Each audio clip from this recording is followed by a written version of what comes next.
We'll start today with the biggest threat to Justin Trudeau's leadership since 2015. The Prime Minister is facing mounting pressure internally from his caucus to step aside, following what MPs told CTV News was a fraught and later secret caucus meeting last week. A group of MPs determined they wanted to ask the Prime Minister to reconsider leading the party into the next election. One portion of that group decided they wanted to tell the Prime Minister directly. That has not yet happened. The other MPs, primarily Liberal backbenchers from Atlantic Canada and Southwest Ontario, determined a more organized effort was finally warranted and are circulating a letter of sorts that ties them all together in essentially asking, not demanding, the Prime Minister reconsider his leadership. Multiple Liberal sources have told CTV News dozens of MPs have committed to signing the letter. The Prime Minister was taken by surprise by the news, which broke while he was traveling back from the ASEAN summit in Laos.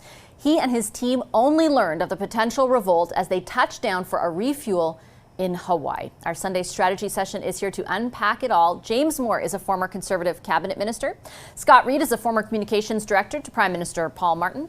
And Kathleen Monk is a former director of communications to the late Jack Layton.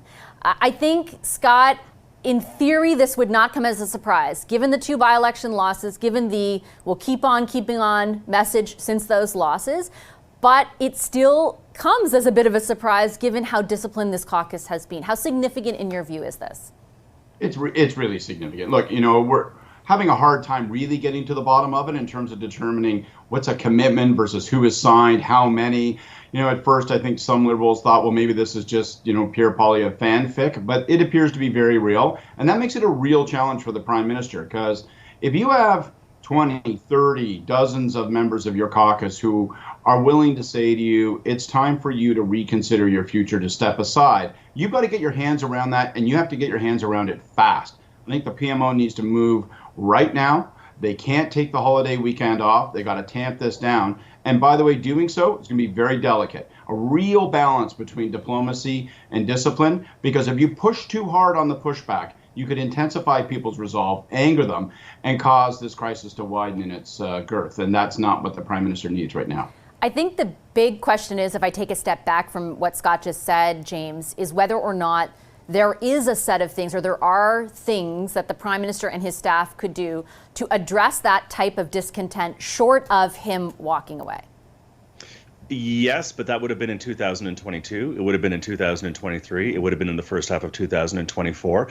And they've run out of patience. It's over.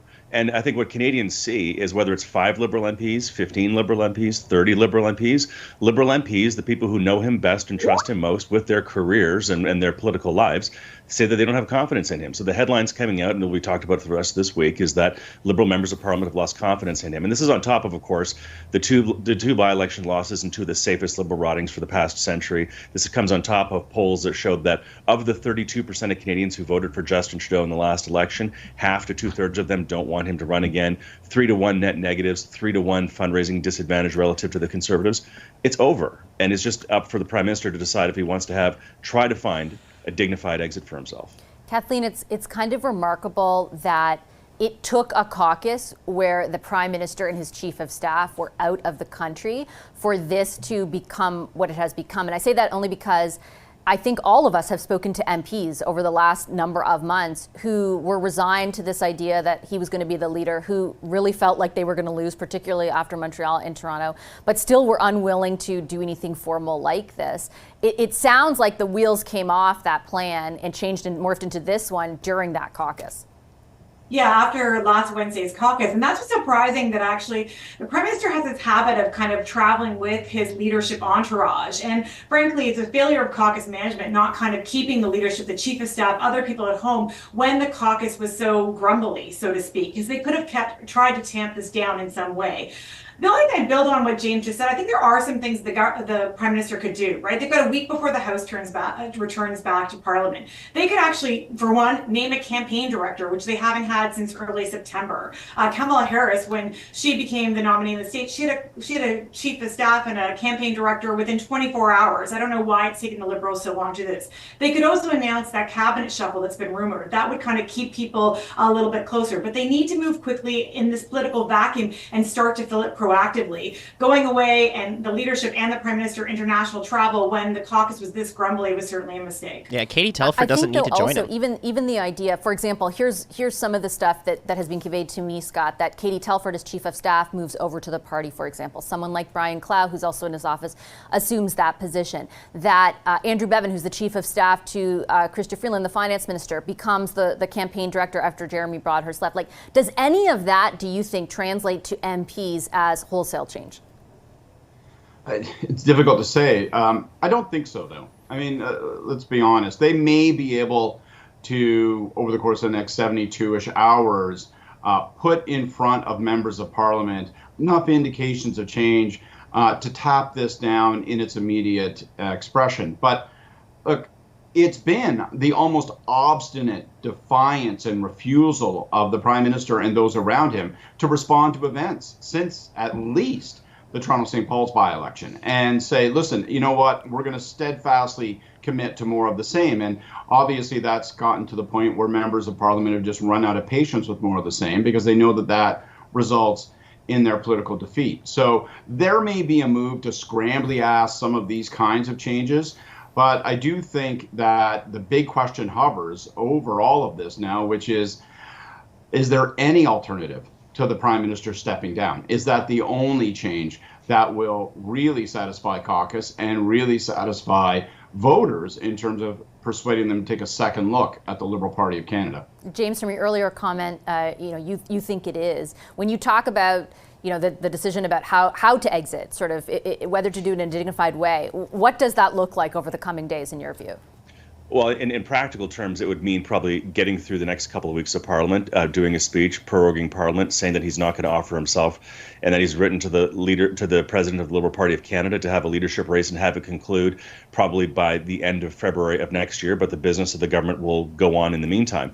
By the way, while all this is going on, and while Parliament is being ground to the halt, and the confidence and supply agreement is torn up, and the Bloc Québécois are making unreasonable demands, and while all this sort of drama is happening within the Liberal Party, the public is only going to get more angry and more anti-government, anti-liberal, because we have real issues going on in the world. We're now in our 7th straight quarter of per capita GDP shrinkage. We have, threats of violence continuing to happen, and expanding in the Middle East. We've got the situation in Ukraine. I mean, the world is getting dangerous and darker, and Canada's economy is not moving forward. It's going backwards, and Canadians are impatient with a parliament that's going nowhere, a prime minister that's going nowhere, and now a Liberal Party that's going to be trapped in its own vortex of self-obsession. So it's all bad for the Liberals.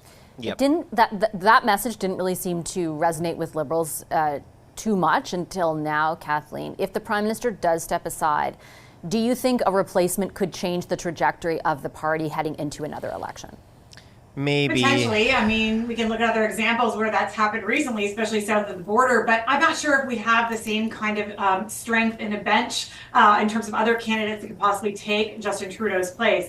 And historically, just an important reminder that these kind of caucus coups that happen when they try to overthrow a leader, I can think of an example in British Columbia with Carol James, often results in that party spending years and years and years in the opposition benches. So yeah, they may get that immediate leadership change that they want, but it might mean basically the death of the party. Scott, what are your thoughts on the potential for a replacement and what that does to the party heading into another election? Well, the difficulty, of course, is that the Prime Minister now looks like he'd be forced into that move. And Kathleen is right. History is not replete with episodes of parties rebounding from such a circumstance. That's why it was so important for the Prime Minister to have responded earlier. He has not. So now there are fewer and fewer cards left to play, fewer and fewer options available. And those who might seek to replace the Prime Minister have to be very, very careful in these next few days that they don't appear to be pushing the Prime Minister out, because that will probably disqualify them from being considered as a replacement. But at the same time, they want to dissociate themselves from the status quo. It's a hell of a tricky balance. James, I'll put the same question to you. Do you think a different leader could make a difference? And how worried do you think the Conservatives are about the loss of Trudeau as their primary opponent?